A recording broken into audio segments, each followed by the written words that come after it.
So, before we move forward, I would like to invite you guys into a moment of reflection. So if you're comfortable, go ahead and take and close your eyes. No. Come on, I promise. Okay. All right. So breathe in. Take a deep breath in. Deep breath out. Keep your eyes closed. I want everyone in this room to take a moment and think back to a case or a moment in your career that didn't go as planned. Maybe it was an organ that was lost because of a miscommunication, a rushed decision, a misaligned plan. Maybe a liver was ruled out too early, guilty, or an allocation that went off track. Not all teams were informed at the right time. Now widen that reflection. Was there a family on the other end waiting for the answers that came too late? Was a hospital partner left unsure of next steps, strained by a breakdown in trust or timing? Was a donor family decision undermined because we couldn't mobilize quickly enough to honor their gift? I want you to take and keep your eyes closed and picture that moment, and now imagine how that morning had started a little different with a 10-minute huddle. A place for cross-team clarity, a space to flag what's coming, what's urgent, what still needs input. That's what our daily leader huddles are about. They're not a checklist, they're a safety net. A tool for accountability, alignment, and above all, respect for time, process, and for people. So open your eyes when you're ready, and as we continue, ask yourself not just what could have been prevented, but what could be possible with intentional daily leadership alignment. So this model right here represents kind of what we call tripod in our organization. It's like a quad, there's four extra gears. But each department in this represents a critical gear within organ donation in our organization. So family services, as is clearly stated, they focus on the family. They focus on getting that yes. They build those relationships. They build trust with those literally they grew up in the darkest time. And they get that yes, but they continue that compassion, that empathy, all of that throughout the entire donation process. Then you have donation development. This team, while they do many of the same things that a family services coordinator do, they do it in a different capacity with hospitals, with the coroner's office, with multiple community partners. They value those relationships and they keep those very tight. And then you have organ services. This team specifically works tirelessly 24/7, 365 to ensure that every gift that is authorized, every yes, every moment of it, all the way to the operating room, if there is a home for that organ, if there's for some reason a decline in the OR, they have a second backup, a third backup, and potentially research. So no waste in that department. And then you have surgical services. So this particular department ensures that safe and efficient recoveries take place. They package those organs to standards, and they ensure that they're safely shipped out and tracked to get to their home. So together, when aligned, these gears turn the entire system, driving our shared mission for saving lives. So when we think about all these departments, it's like a well-oiled machine, right? When one jams, the whole system jams. When one department's doing well, most departments are doing well, and everything runs smoothly. It creates this interdependence that we all need in this very, very tiresome but rewarding job. So malfunction one affects all, as I said, underscoring the importance of communications that require to save a life. So let's talk about the background. All of these abstracts come with a need, right? We identify some kind of need within our organization, within our department. And this one for us came out of miscommunication. There was miscommunication between departments and then a tripod group specifically.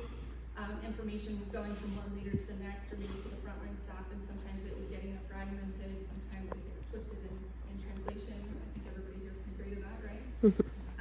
So we identified that need, and we wanted to ensure that the right people were having the right conversations, and those conversations were being had collaboratively, inclusively, and we wanted to make sure that we were modeling what we were finding was not happening, and that's just making sure that the frontline knew that we were all together in this, and we had a clear path. So unfortunately, all of those things can break down and lead to delayed actions, missed details, inefficiencies across teams, departments, all of the things. So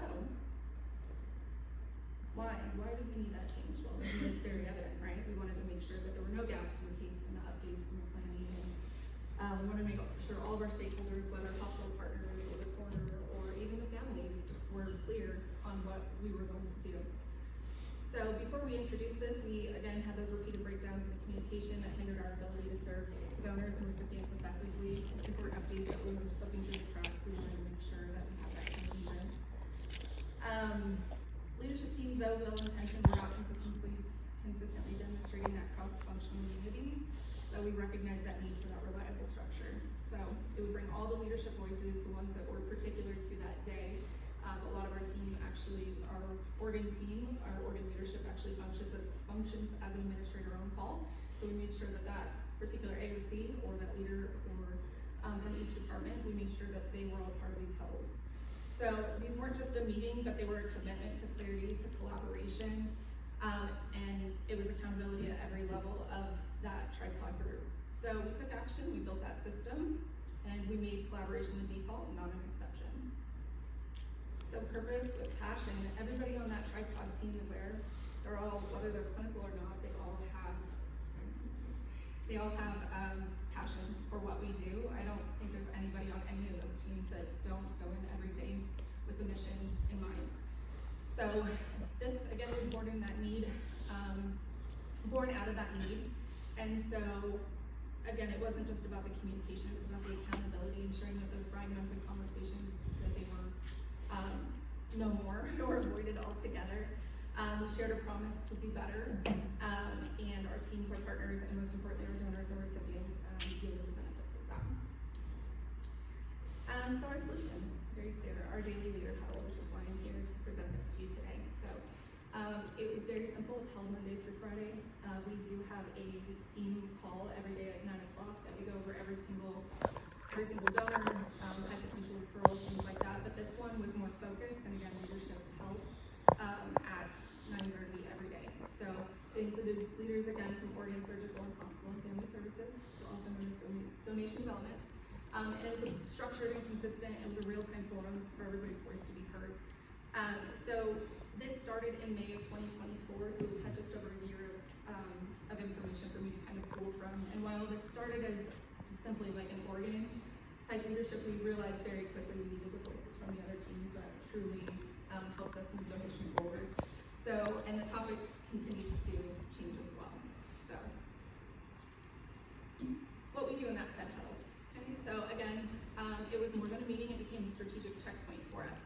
So we would walk through every donor, every active donor on that day, whether it was brain dead or DCD. We would talk about any high potential referrals that were coming through that family services anticipated that they would integrate on.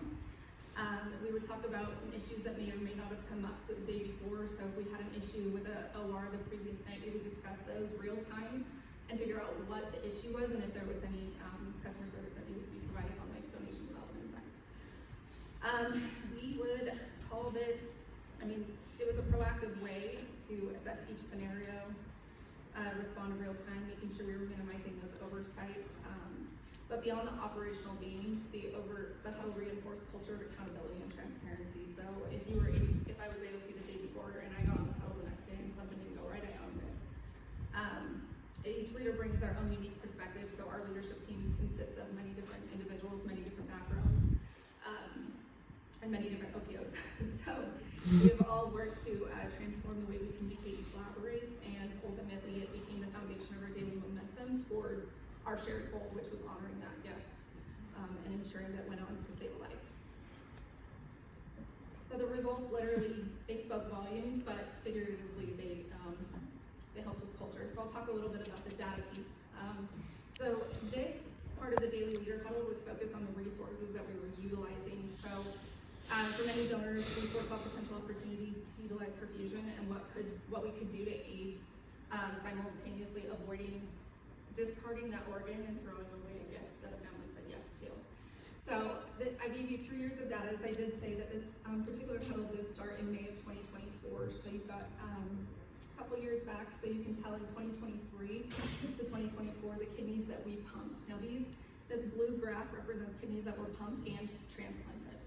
The green graph, of course, is all the kidneys that we transplanted that entire year. So We did have a high discard rate, so we were really focusing on what do we need to pump, what resources do we need to ensure are ready and available, what staff do we need to pump those organs, to potentially travel with those organs. So this graph really helps put that into like real time, like in your face numbers. It was really beautiful to gather this data and see that in May of 2024, when we really started to focus on this, the numbers speak for themselves. So let me go on. So this next one, you know, we all love data. So this one is research organ offers versus acceptances. So research is really something that we honed in on as well. We increased our number of researchers, we increased our surgical team at that time, and we really, really wanted them to focus in on those research offers. So again, 3 years worth of data, this is organs transplanted, the number of acceptances, and then the number of offers. So I do want to highlight from 2023 to 2024 alone, we had a research offer increase of 36.7%. Now, that was a clear signal in those strengthened partnerships with those researchers. And we all know the beauty of research, and if we have that hard-to-place organ that we can always call that researcher, and that specific organ, while it may not have gone to somebody to save their life, it will eventually somewhere down the line have an effect on our industry as a whole. So, while the research placements were slightly down in 2024, I do want to highlight something we're celebrating. We had more organs that were placed for transplantation. We had a whopping 631 organs placed in the year 2024. So, this shift does highlight the very heart of our mission. We do maximize the gift. Each data point is a reminder that our huddles are working. They're driving outcomes, they're boosting the collaboration, and then they're honoring what makes this all possible, our donors. So, the data is wonderful, we love the data, but what else we saw was really amazing was the culture shift. So the results of those huddles were fantastic. The data showed measurable improvements, collaboration, and more organs were transplanted, stronger research alignment. But we've seen leadership relationships really grow stronger, trust and collaboration taking root in ways we haven't seen before. By gathering daily, we really broke down those silos of the departments that we were working in, and we fostered a team that really listened, that supported and helped move things forward together. The outcomes both in metrics and in culture affirm that our shared commitment not only is working, but it's transforming how we save lives. So our commitment moving forward, this team, as we look to fulfill the impact of our daily huddles, it's clear they're far more than a meeting. They're a reflection of our commitment, a commitment aligned to clinical priorities, smarter resource utilization, and it's a commitment to improving informed decision making. So, a daily huddle is not a checklist again, it's a promise to one another, to the mission, to the people that we serve, and to those waiting for a second chance at life. It ensures we show up with intention, that we work efficiently, and make decisions with clarity and urgency. Every day we huddle, we reaffirm that mission. We serve one bigger than any department, and it's a shared purpose that we are serving together. So I'll close with this quote. Alone we can do so little, but together we can do so much by Helen Keller. So that's what this initiative has really shown us. So thank you for your time, your attention, and ongoing dedication to making donation possible. So let's lead with intention and let's help. Thank you.